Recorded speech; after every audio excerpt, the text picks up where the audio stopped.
All right. What is going on, everybody? Welcome back to another Serious Angler podcast. What's going on, Andy? Just hanging out.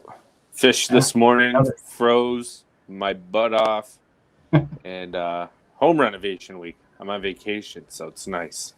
Yeah. So later this week, we'll get some fishing in. But tonight, another podcast. Last night was a fun night with Mr. Jeff Sprague. Tonight, we're joined by Mr. Ish Monroe and a surprise guest, Mr. Mike SCHNUPP, who we'll be bringing on here, good buddy of ours. So without further ado, let's go bring him on. Mr. Ish Monroe, Mr. Mike SCHNUPP. What's going on, fellas? Not much. Ish, did you see the number of the podcast was 143? Yes. Really, buddy? Oh, I heard you too. Oh. Got a little bromance going on here. He does call me and text me quite often. So yeah, middle of the night, late in the evenings. That's fair. I get these text messages. Good luck in my tournament at like 11 o'clock at night, and I'm just like, wow. I mean, like, what is he doing up at night? I feel like we didn't get the name fixed. I thought the editor was going to fix the name. I have no powers of making Mike SCHNUPP to Magic Mike, so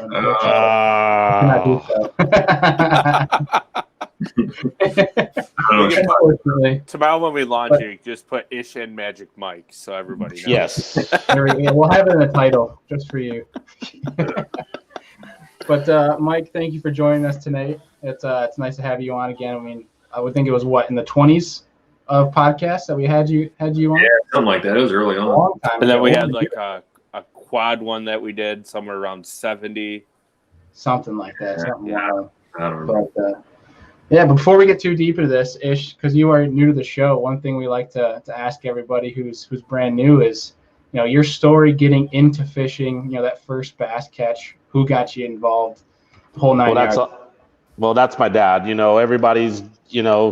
I tell people all the time, take a kid fishing, and it all starts with the parents, and that was my dad. I mean, I've got pictures of me. I've got an afro that's like the big giant 70s afro going on, and I mean, I'm wearing I don't think I was in a diaper, and he's got me out there holding a fishing rod and a bluegill, and that's where it all kind of starts. And then from there is everything I did from school, from grammar school to high school was on fishing. All my book reports were on fishing related stuff. I wanted to interview people in the industry that fished. I mean, that was my whole deal. I went to boat shows, since as long as I can remember. And what was I doing at those boat shows? Talking to companies about fishing and going to the trout ponds and looking at the tank and dreaming about being some kind of, professional something in the fishing industry. That's awesome. So when did you start, getting your experience in the tournament scene? Started at 14 years old. So when I was 11, I watched this show very similar to what's Joe Thomas's Ultimate Match Fishing. And I remember at 11 years old, there was a 16-year-old kid and an 18-year-old kid duking it out head-to-head in that old school bass tracker somewhere in Oklahoma, and the 16-year-old kid is in the back of the boat wearing that 18-year-old kid out. I'm just like, I can go do that. And so from there, started fishing tournaments, joined a club called Bass Holes when I was 14 and started fishing with them. And it was, pretty much I was beating those guys, and it just kind of rolled into Fishing Federation and Redman and started whooping on those guys and said 18 years old, hey, I'm going to fish a Pro-Am as a pro. And third cast of the morning, 8-pounder, almost 8. Big fishermen, we always call them bigger than what they really are, but it was 7. It was 7 something, so I'm going with 8 pounds. Basically, 3 feet of line out eats my buzzbait at the boat with the third cast of the morning. I figure 8 it and swing it in the boat, not realizing how big it is. And this is back before we fished braid on buzzbaits. I think I had like 15-pound tests, and I boat flipped this thing, and I'm like, I will never do that again, ever. And so But how many times since have you done that? A couple times that I shouldn't have, but they've always seemed to make it in the boat. So it's good. I mean, I've jack flipped many 7s and 8s. It was funny because at this last Toyota series, I hit one on a frog. I'm thinking it's like 4 pounds, 5 pounds, and my co-angler comes running up. I'm like, "What are you doing, dude? It's like 4 pounder." He goes, "No, dude, it's a giant." And yeah, it was another one, almost 8 that I was getting ready to boat flip, and he nets it, and I'm just like, I got him. You know, it's I got him. It ain't no thing. Yeah, I got 65-pound braid on. Daiwa J braid is not gonna break. All right. Nah. That's funny. That's awesome. Rod will probably break first. Yes, exactly. But my frog rod, you pretty much, if you step on it, you'll break a guide, but the blank itself, you won't break that thing. I mean, I've thrown swim baits with this thing. I've saltwater fished with my frog rod, and it's a beast. It's good. When did the saltwater thing start for you? Because I know you mentioned that saltwater was kind of like a passion of yours. I've been profiles too. I've been saltwater fishing since I was like 5, 6 years old. So was that before you started like fishing for bass? No, I was fishing for bass a little bit, but I wasn't tournament fishing. I was saltwater fishing more than I was actually bass fishing. Right. Okay. And stuff. And then once again, the real money, when I looked at it, was not being a deckhand or trying to be in the saltwater. There wasn't a lot of money unless you owned the boat. And I saw bass fishing. And once again, when you used to watch those old school Bassmaster tournaments and they talked about it's a $373,000 purse. Well, I'm thinking that's what the guy's going to win. And he's winning 40 grand. But that was what sucked me in and never turned back. 100%. When saltwater fishing, though, what are you usually going after? Do you have like a preferred? I love going after bluefin tuna. Bluefin tuna to me is the most exciting, funnest. We fish for them different than you guys do on the East Coast. We actually throw a lot of fly line baits, and then we throw a lot of iron for them. And then we also kite fish for them.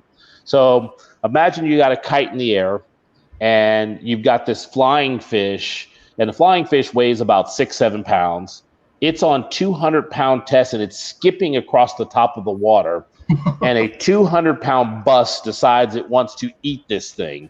And so when you watch this thing eat it, it's eating a like 15-aught treble hook with a 20-aught J hook in it on 200-pound test line. Basically, hook up yourself to a bus and let it take off, and it's not going to stop. And it's so much fun. That is the ultimate top water fishing. Right? Oh, it is completely. I want to go out there. I've seen them videos catch them on like pencil poppers and stuff like that. Oh yeah, I'm like that. Sounds like so much fun. That deal there though is I don't know if my heart can take it. Guys go all season for that one bite. Really? The kite bite with the flying fish is almost guaranteed. It's incredible. That is insane. Andrew, Mike, have you guys ever gone saltwater fishing much? My cousin's an inshore guy down in Fort Myers. So I go down there, basically go down there. When I was in Florida, we'd go down there every couple months and snook and reds. And right, yeah. I was just in Florida a couple weeks ago. We hooked up with him. And that's about my extent of saltwater. It's more inshore than anything. Yeah, same area. Just about all my saltwater experiences casting from Estero Island in Fort Myers for sea trout. So we are nowhere near Ish's level of saltwater fishing. No. Right. Yeah. Where in your travels of and experience of tournament fishing did you stumble upon Mr. Magic Mike here? I'm curious of your introduction. Our introduction was ICAST and basically Gemini, and basically Brad from Gemini, all he does is hire women to work for him. And all I heard, and all of a sudden there's one guy that he hires to help work for him, and it's Mike. And I'm thinking, okay, maybe Mike's a little special. And then all of a sudden the women are calling him Magic Mike. So then it's kind of like, okay. And then they say that they just say he's magical, and I'm just like, that can go a lot of different ways. That's so funny. I'm so happy I asked that question. Oh, I'm not. I'm not. Oh, that's gosh. funny. Oh man. But Yeah. so Yeah. so looking at getting away from our teasing Mike tonight. So moving forward though, 2021, man, the schedule just got released. What are you looking forward to most? I haven't even looked at the schedule, to be honest Oh, with man. you. I'm still in 2020. It's only the 1st of November, and you're trying to jump me all the way to freaking 2021. I mean, Just I like know a lot of people. I know a lot of people are ready to get over 2020, but I'm not. Fair enough. I've been having a great time in 2020. I got to spend a lot of time at home.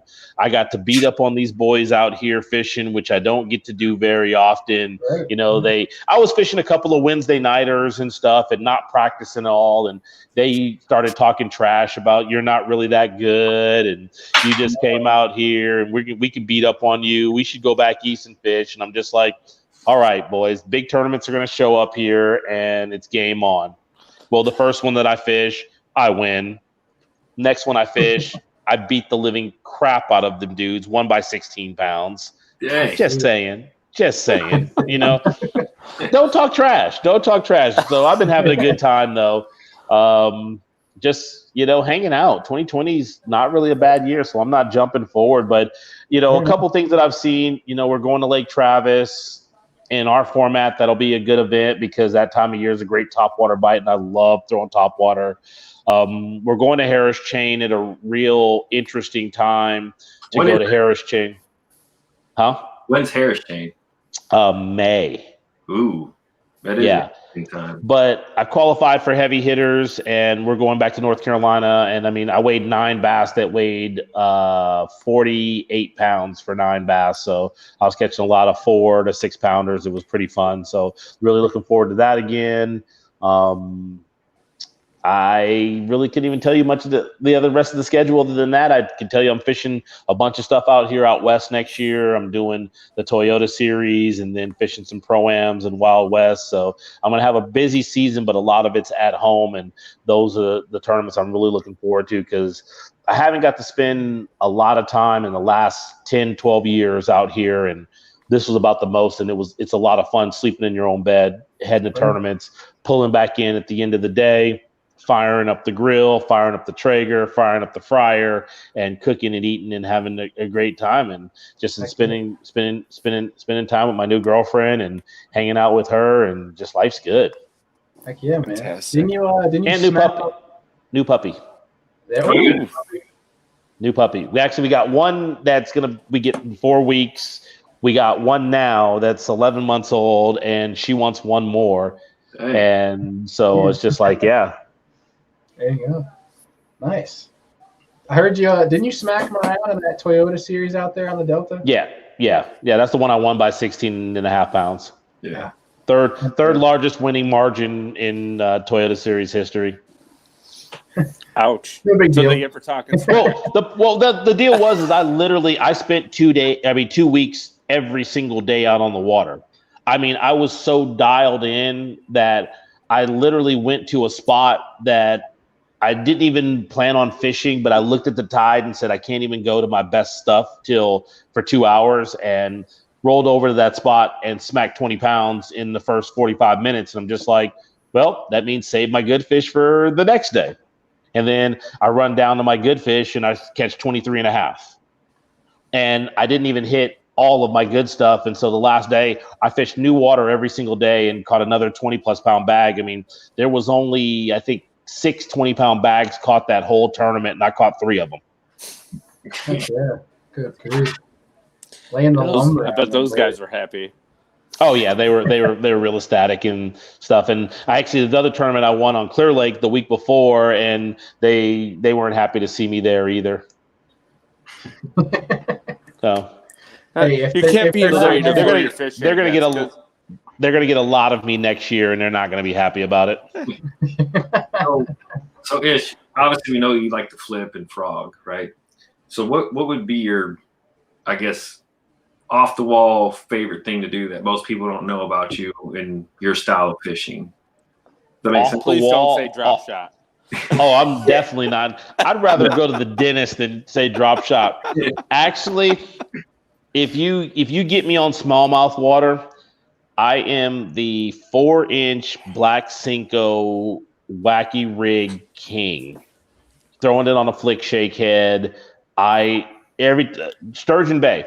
I fished Sturgeon Bay 3 times in that area, whether we went out of Green Bay or we went out of Sturgeon Bay, and I made the top 10 all 3 times throwing a black Cinco on a flick shake head.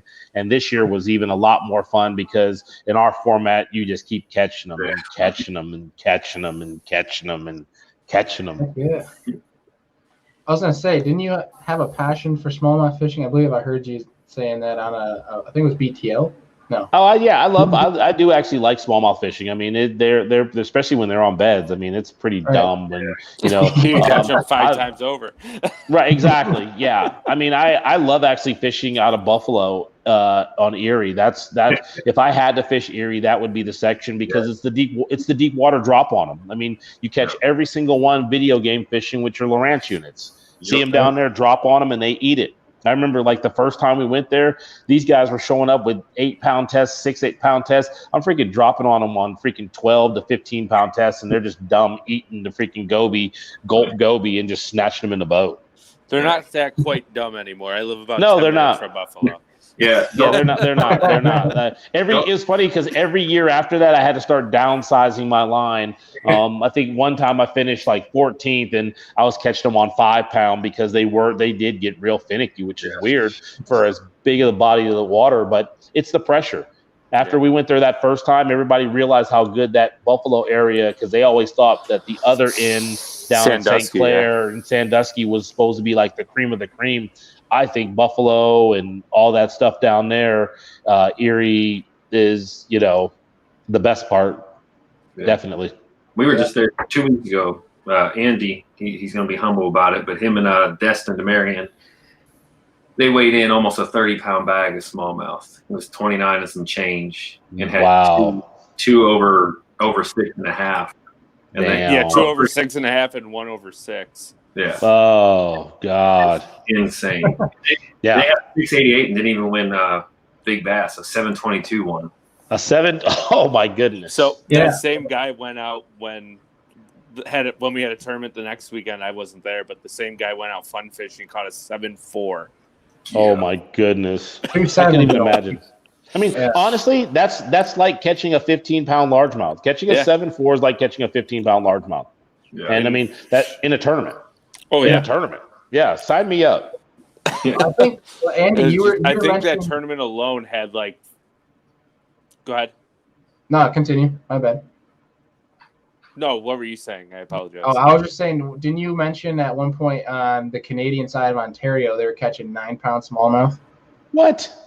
So, I think it was 2012. It's either 2011. Yeah, 2011 or 2012. Canada ran a tournament out of Port Colborne on my end of Erie, and there was a 9-pounder weighed in. Oh, Erie. Wow. I can't that I can't even imagine in a tournament. Like a 9-pound smallmouth, I'd freak out. I'd break it off just because I'd be scared of it. Get away from me. Yeah, unless it eats my frog, then it's a different ballgame. That's entirely different world. I was actually that was the next thing. I remember watching when you guys went to Chautauqua Lake for the Summit Cup, like 2013, right? Yeah, and you were beating them up on a frog there. Every time I go there, I throw a frog and I can't get them to eat it. The frog deal is very, very interesting. Chautauqua at that time, they hadn't seen a frog before, so it was pretty much game on. They still don't see it because they cut all the weeds and spray them. So there's no weeds. Oh, that's not so good. Not so good. So, I mean, I've like skipping that bad boy up underneath docks, and I'm like, oh my God. It makes me so mad. Yeah. Now you got a drop shot. Yeah. Yep. I won't even do that there. I'll just go fish points somewhere else. Whatever. Yeah. Go somewhere else. Yeah. If you drop shot there, you're gonna catch hundreds of perch. So I don't even usually bring it out. Yeah. Waste of time. Unfortunately, that's a common trend in a lot of our lakes here in New York now. Is spray as soon as grass comes in, they're already spraying. They're putting pellets in. No, they did that to the Delta a few years back, and it hurt it real bad. And now there's just tons of grass out there, and it's just good fishing again. That's good. Good. Yeah, but man, that's tough. But It's a tough subject. Yeah, very sensitive subject. But talking flipping, I have one quick question for you. I know you get flipping questions, frogging questions, probably every time somebody talks to you. But one thing that I'm curious about, and I know a lot of people ask too, is how much color matters when it comes to punching. So I'm curious. Color matters. Let me see. Let's rephrase that. Color doesn't matter. Style of color matters. So if you look in there and there's bluegill around, you better be doing a bluegill pattern. You look at the mat and you see crawdads crawling around the mat, you better be copying that crawdad pattern. If there's, shad underneath the mat, then you better have a shad pattern. So it's not necessarily the actual color itself, other than patterning the bait fish that are in that mat and paying attention to that. Fair enough. One thing about that Delta tournament was I caught a bass. It had a crawdad in its mouth. I pulled the crawdad out in practice, looked at the crawdad, matched it up. That's what I was flipping. And then during the tournament, I actually had one spit up a crawdad in a live well, and I took a picture of it after the tournament was over, obviously, and it matched the El Diablo D-bomb exactly. Yeah. And so when you match the hatch exactly, it's kind of like when you go to the grocery store and you see that green apple and it's perfectly green, you're gonna pick that apple. If you see a steak and it's brown, you're not gonna pick that steak. Same thing with chicken. Salmon's supposed to be pink. If it's pink and orange, then you're gonna, it's just matching it exactly. That's how the fish look at it the same way. Right. I remember you posting that too with the D-bomb. And I had sent it to my buddy who lives out in California, who's a kayak angler, and he had a tournament on the Delta. And he goes, "Yeah, I already tried to order them on Tackle Warehouse. They're already all sold out in that color." Yeah, that color. It was funny because that color actually went viral. I got a phone call from the guys over at Missile, and they're just like, "Thanks, but next time give us a heads up before you do that again." so that we have it in stock. He goes, "We had dealers all over the country calling us and be like, well, how did we not know about this color?" And he's just like, it's on our website, it's in our catalog, and they didn't know. And so it sold a lot of baits, and royalties are definitely looking real promising there. That's good. Yeah. Well, that's great for you. But isn't that crazy how 15 seconds of taking a picture and just clicking share and all that madness ensues from it? Oh, I mean, that's the deal now is you have some legitimacy, and you go out and you catch a fish and you talk about it. You go out and you win a tournament, and you post about it. People want to know. People are all about education on fishing, and I'm glad to give it to them. I'm just not giving it to them during the tournament, but I'll give it to them after the tournament's over. That'd be funny to experiment with, just post a bubblegum D-bomb or something. Be like, yeah, it's fire on the Delta right now, and see how many guys next tournament got bubblegum D-bombs on their boat. Yeah, but then you do that, and then they don't catch any fish on it, and then they go, oh, he's full of crap. Yeah. But then once again, everybody that went out and fished El Diablo, I mean, I was in one of the local tackle shops, and they were just like, oh my God, dude, I bought that color as soon as I saw you post that. And they're like, dude, it's been fire. I've been crushing them on it. And it's just like, now it's my favorite color now. And so then now, next time I post something, it's legitimate. And the next time I post something, it's even more legitimate. That's the thing is, you guys have seen it. I call them, they're Facebook pros. These guys who go out there and they wear their jersey in every photo, and they try to hold up these fish that half of them probably aren't even theirs, or it's the same fish that they've tried to say they caught 10 times, and they have no legitimacy. And I just am not cool with that. I want people to actually use the baits that I'm actually throwing and actually catching fish on. Yeah, I think you've definitely reached that level of legitimacy, I would say, in my book. Yeah. So Ish, talk about you were talking about sponsorships, jerseys, obviously. So my thing is with you. I mean, obviously, I've known you for some while now, and your sponsors don't really change much at all. No. And I think that speaks volumes on yourself and how you handle yourself and everything. Meaning, hey, like you said, the legitimacy of your word. If you're saying, hey, look, this color is this and this rod is this, people that, hey, Ish says it, that must be the truth. So how do you describe, I guess, how you've maintained those relationships for over the years and those upcoming anglers, how to maintain them and stuff? Well, the first thing is like kind of like how we talked about is I built the trust of the companies. So when I tell the company that I'm using this rod, this reel, this line, and this is the reason why, and that's why they have to continue to build it, then it makes it easier for me to do my job.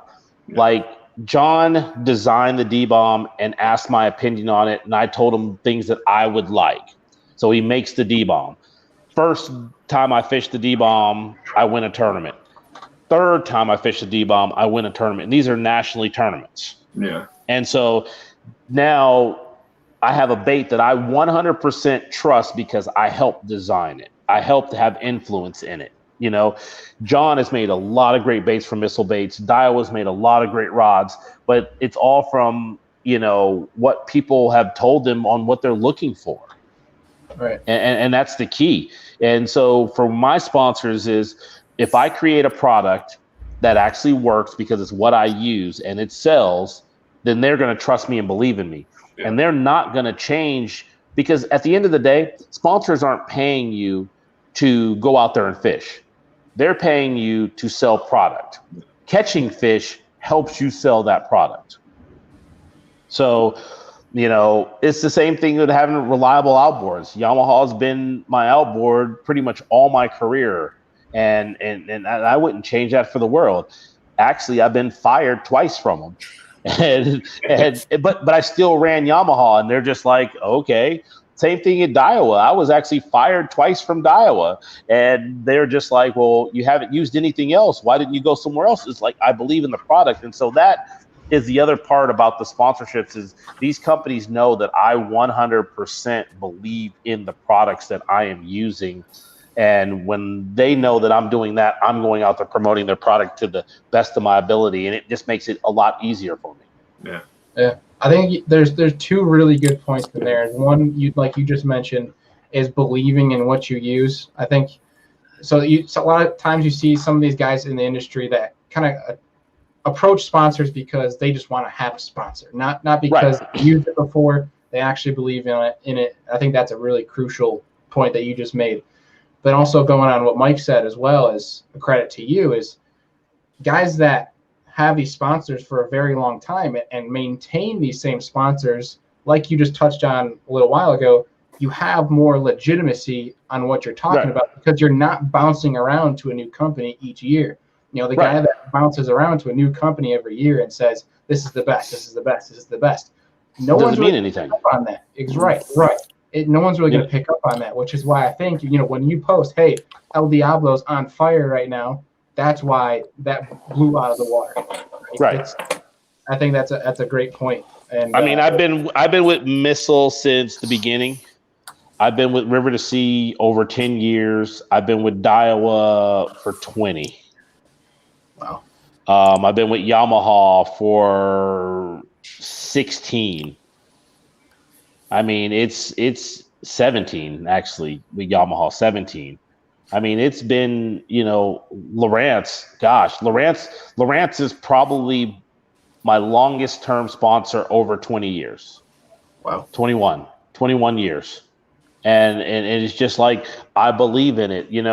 There's other brands out there that make a couple of things that, Lowrance might not have now, but they're going to have it. Yeah. Right. And so that's why I stick with them.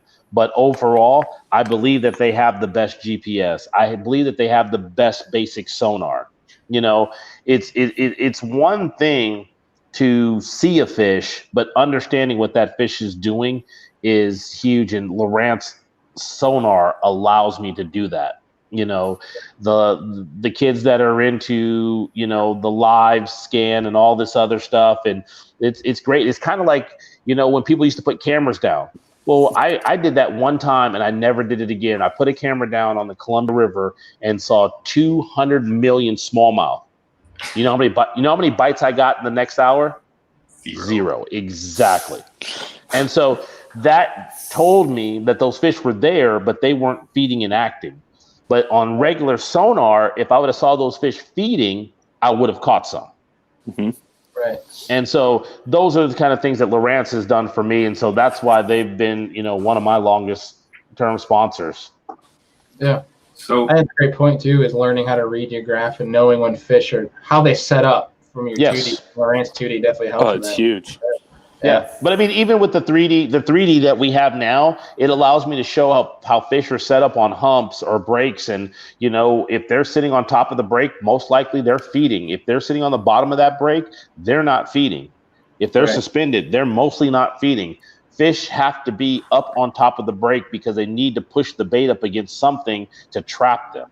And so it's understanding those deals. You know, when you start seeing fish streaking up off the bottom at bait, well, you know those fish are feeding. Oh, yeah. And the one thing is, you know, you can't always see that on other stuff. Right. 100%. So speaking of graphs and all that stuff, right? So you got several guys this year that had some big no-nos in the fishing industry, right? Oh yeah. Running all those different graphs, and they're sponsored Mm-hmm. by this company and they're using this company. And some of them got fired over it too. Yeah. So what's your take on that? Obviously Lowrance, I mean, you use Lowrance, I use Lowrance, I think Andy does. And We all use Lowrance. Bailey does too. Yeah.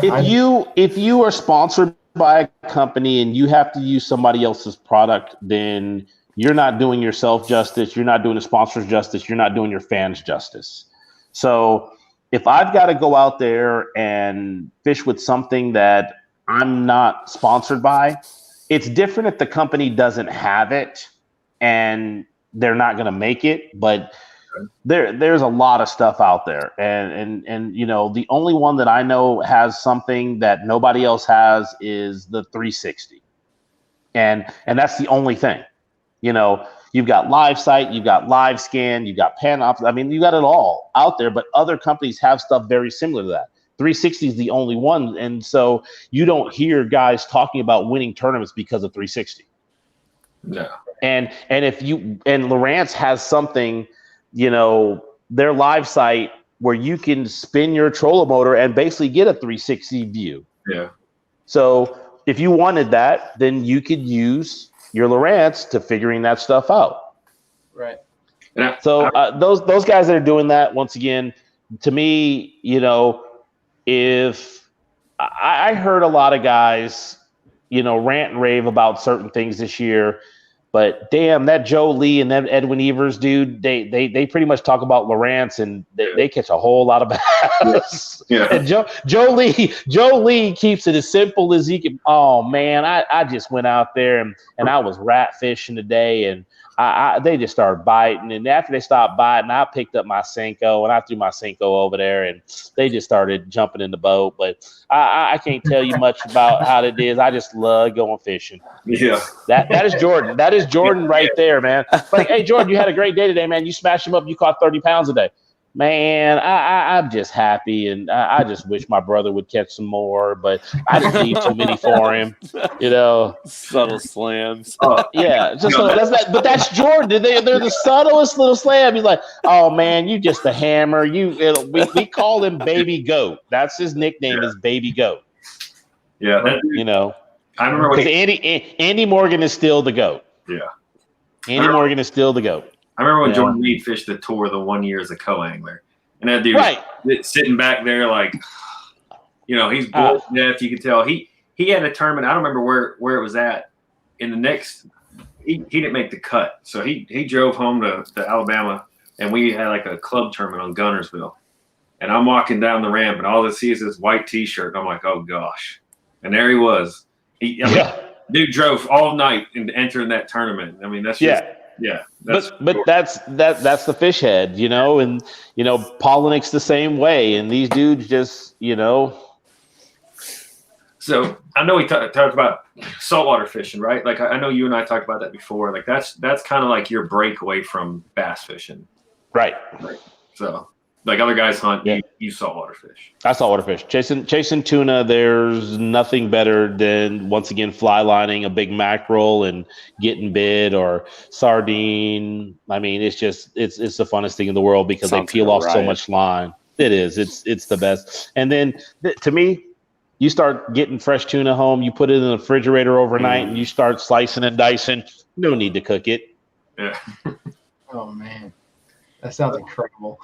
So other than the Delta, right? Because obviously, I said other than the Delta, what would you say is your probably your favorite fishery outside? Clear Lake in California. I mean, it is phenomenal. It's the one lake in the country that every single tournament, 12 months out of the year, you better have over 25 if you expect to win. Every tournament, every day, whether it's a 5-boat belly boat tournament to a 200 boat freaking big bass tournament, you better have over 25 pounds. That's awesome. Yeah, that's definitely bucket list lakes. Yeah. Yes, definitely. And I think Clear Lake is like 3,600 miles from me. Yeah, probably. Yeah, you definitely hop on a plane. Yeah. Right. So, well, Ish, we're winding up here. Cool. Well, our last question for you we ask everybody who's new is something we like to. We don't give you any fair warning, but the question is, if you could sit down. She lied. Oh, okay, never mind. That's fair enough. Yeah. I don't even know if I have to ask the question anymore. I think you got it. Right. Just that she lied. Yeah, she lied. If you could sit down, have a drink and a steak with 3 different people, whether they be present or even 400 years ago, doesn't even have to be fishing industry. If you could invite 3 people to sit down, have a beer, have a steak, pick their brain, who would you invite? Man, that's a tough one because one of those people would be Denny Brower, and I did that. That's awesome. And it was pretty awesome. Russell Simmons, who is the originator of Def Jam Records, I'd love to just sit down and talk to him about his business sense and his thought process. Plus, the guy dates models, so it would have to be him. Oh man, I that's really like I don't get caught up in stuff like that. I don't know, man. Maybe like a childhood hero or something like that. Maybe sports. Like I've met them all. That's just it. Like Rick Clunn was a childhood hero of mine. I've sat down and had many conversations with him.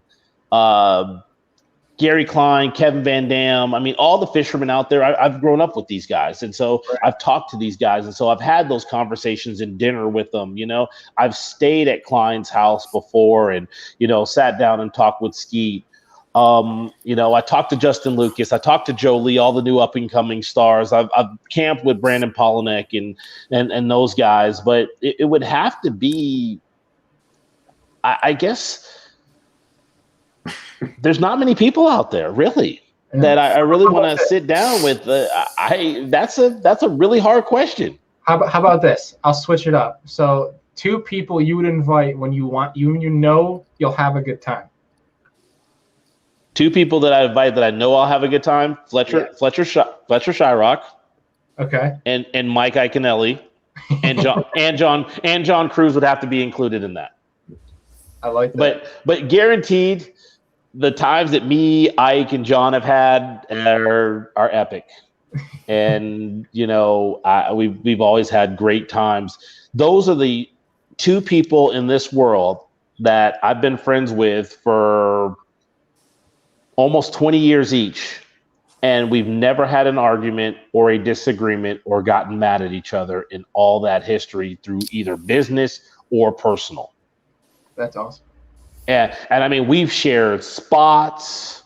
We've never shared women. We've just it's been fishing locations, fishing baits.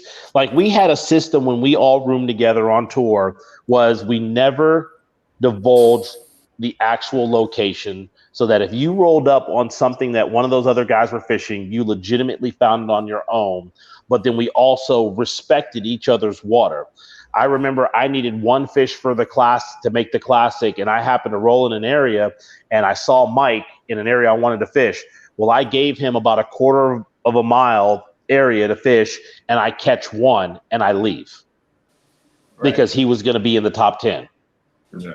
And that's the kind of stuff that has kept those relationships. So, and then Fletcher's my boy. He's the loose cannon of the group that, I can always count on him to say something or do something. And that's why we call him Skyrocket, because you never know where it's going to go. Like that's funny, Skyrocket. Yeah, Fletcher Skyrocket. Yeah. Fletcher Skyrocket. I feel like there's a never-ending cycle of nicknames for people. There is. I mean, Johnny Cruz is Johnny Cruz, or Cruise Missile. Ike is whatever. I mean, just whatever Ike is of the day. Right, exactly. Wild Man, Iconelli. Is funny because like even people were just calling like him and his wife. They just call him Beccanelli. Like it's Becky and Beccanelli. Like, come on, guys. It's fantastic. And then there's Magic Mike because he's magical. Actually, if you look at on my phone, it says Magic Mike. That's amazing. So I know when he's calling. Yeah. It's like Magic Mike and the boys. That's like you said, I call him or text him, congratulate him, whatever. And 9 times out of 10, it's like, hey, man, great job. Congrats on winning that tournament. Yeah, it was magical. It's like. Yes, he's never going to live that one down. No. That'll have to be the name of the podcast tonight. It'll be Magic Mike and the Boys. Magic Mike and the Boys. I like it. Awesome. You guys have anything left for Ish before we let him go here? Oh, man. Thank you so much for joining. No problem, guys. You guys enjoy. Yeah, take care, Ish. We appreciate your time, man. It's been a blast. All right, man. I'll see you later. See you later. That was awesome. Sorry, Mike. We had to mess with you a little bit. No, rightfully so. Mike hopping in there as another co-host with the question. Yeah, that was good. That was awesome, dude. Kind of do. Hey, whenever you want to, come on. That was good. Yours, if you want to hop on a future podcast as another co-host, dude.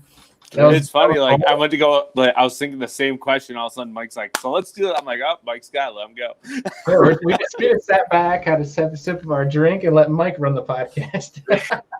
Sorry, guys. Sorry. Oh, no, you're fine. No, for real. You're totally welcome on any show, man. But the real question is, are you missing these Lake Erie smallmouth after the weekend we had 2 weeks ago? Yes. So, going to Arkansas and seeing my son kill his first deer was congratulations, by the way. Yeah, incredible. That was, people say like, "Oh man, it's the greatest moment of my life." This, when kids were born. Well, let's backtrack. When I got married to my wife, that was obviously the greatest day of my life. And then the kids being born and was definitely awesome. Seeing my son catch his first fish was really cool. But I think, I think. I mean, obviously, I've won a few tournaments, won a BFL, and had some success in some other tournaments and stuff. And the win was great because it came at like a very special time. And right. But seeing that and just his excitement and his just passion for the outdoors, and it's awesome. I mean, today at school he had to draw an imaginary country, and it was based off of like terrain and water and stuff like that. And he broke it down in different sections. The one section was deer, the one section was deer and elk, and the other section was water. And that was his country, and water obviously for fishing, and then the deer and everything for hunting. So, obviously his passion is baseball and whatnot, but that was definitely something special for sure. That's something So cool. that not only he is going to remember for the rest of his life, but obviously you as well. That is very special. Yeah, he's definitely, that's all he talks about right now, and I can't blame him. I mean, that's basically the topic of conversation. Anybody we see that we haven't seen or something. I haven't seen my deer.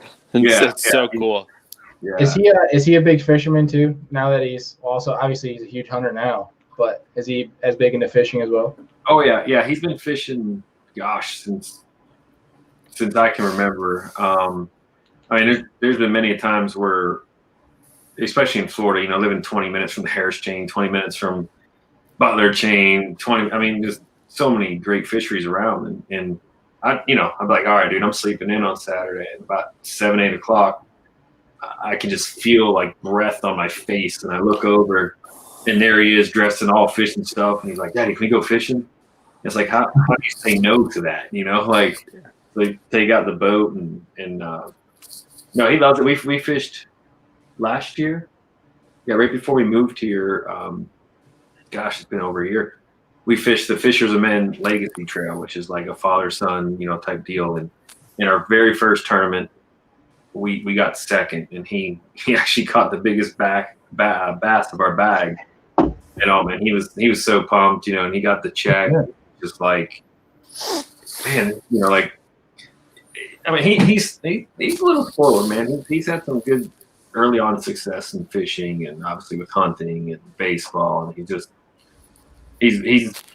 definitely been fortunate and spoiled all at the same time. So I think it's definitely going to set him up for later years, future endeavors. Yeah, he's going to know what that success feels like. He's going to know what a failure feels like, and he's going to know how to kind of traverse his way through whatever he wants to do in his career. So I mean, sounds like he's got baseball going on for him too. So it sounds like you've done a really good job at setting him up with options.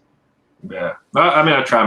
The thing is I might do all those things and take them fishing and hunting and baseball, but like, they say behind every great man is a great woman. I mean, that's right. That's the truth, man. I mean, we've been married over 20 years, and deployments and being gone and surgeries and having to deal with my pains and all this stuff. And, hey, we're going to Arkansas. We're going to go to Mark Sal's for a couple days and go hunting. It's kind of like, well, that just means she got girl time. Yeah. Well, I mean, my wife and I, we like, I don't want to say it's not a weird relationship, but like, how people say like, oh, it's my best friend. Like she's my best friend. Like we I was gone for 3-4 days, and it's just like, man, like I could change my flight and hunt another day, but like I'm ready to get home, and right. Of course I didn't change my flight, and then Mark texted me today some trail cam pics from Friday evening, and there was 2 giants that came out 15 yards from the stand. Everything happens for a reason. Oh yeah. I mean, can't have too much success right up front, because then you'll never be able to top it. Yeah, I mean, and the thing was, if I was in the stand, who's to say those deer would have still came out? You right. never know. It's just everything happens for a reason. Oh yeah. Who knows? Something weird could have happened, and you never know with hunting, man. That's a whole different ball game. But yeah, I'm definitely itching to get back up to Buffalo. The weather's looking good this weekend, but I think we have, some stuff going on Saturday, and I think an indoor baseball game so that's kind of cool too. My son normally plays in that league. It's an indoor league, but he's going to help me coach a team. So that should that's cool. Yeah, he might play a little, but he's going to help me coach more than anything. Heck yeah. So sweet deal. Nice. Well, Andy and I are getting out for a tournament Friday. We're gonna figure out something Saturday. Where you got? Is it Buffalo again, or Erie, or Honeoye, Little Finger Lake? Oh, okay. They have largemouth or both? Both. Smallies could play now that it's end of October. Well, now that it's November. It's November there, bud. Yeah, it is November. Good gosh. Yeah, I know, man. It's here. He's dragging me to my least favorite lake in all of New York, but because I'm a great friend and I like fishing with Andy, I'll go to him. Why is it your favorite? Oh, it's What's just that? a land full of dinks. Like every fish is 2 pounds that you set the hook on, but you can Those are just giants blast them. compared to the river fish I catch. And there are some big ones. I mean, I have a trophy with a 6.5 pounder from there. So Oh, nice.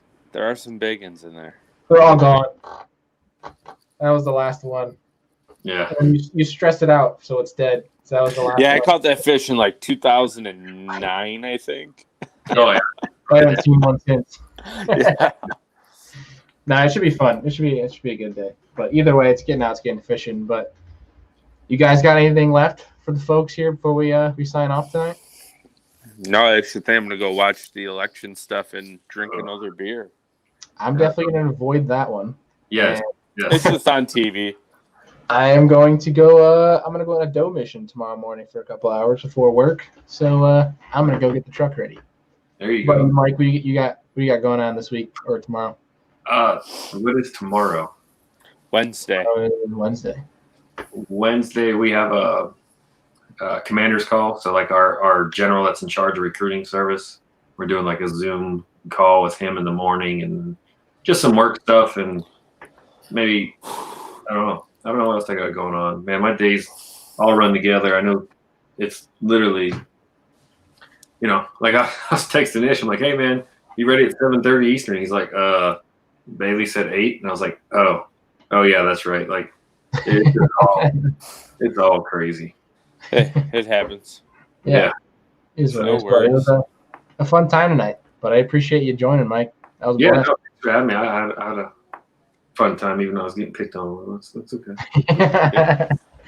we got to have a little bit of fun on here. Oh yeah, no, it's with Ish. I'm used to a lot of different things with him.